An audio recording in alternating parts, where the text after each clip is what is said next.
This is a quick instruction video on how to install the side screen of a Sprinter.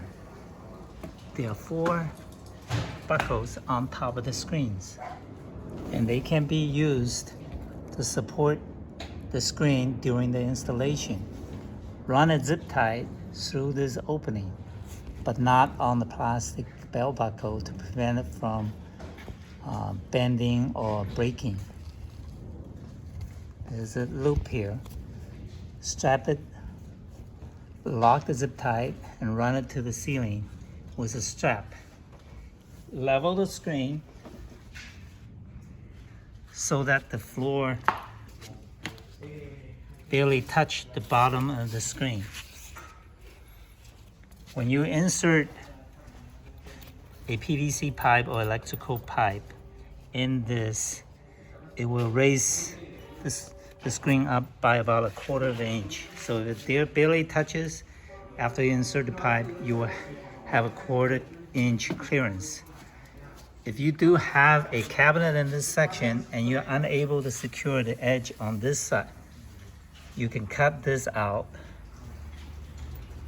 but allow 2 extra inches so you can roll the screen, forming a hem to prevent fraying, and put the screws alongside of the cabinet.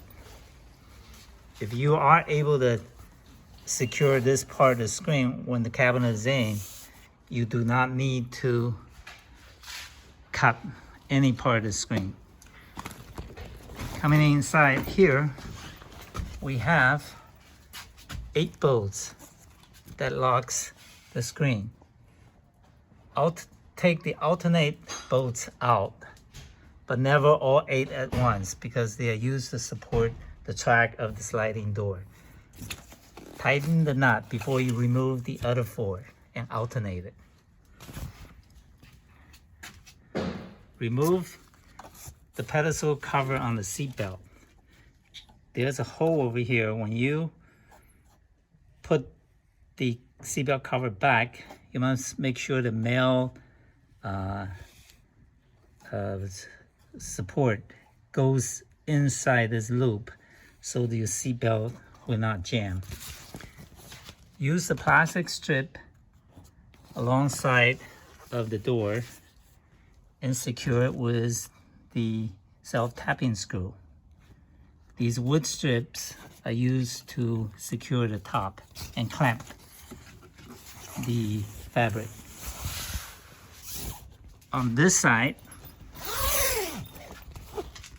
you could run the fabric this way, secure it with the provided plastic strip with the self-tapping screw so that it looks nicely finished.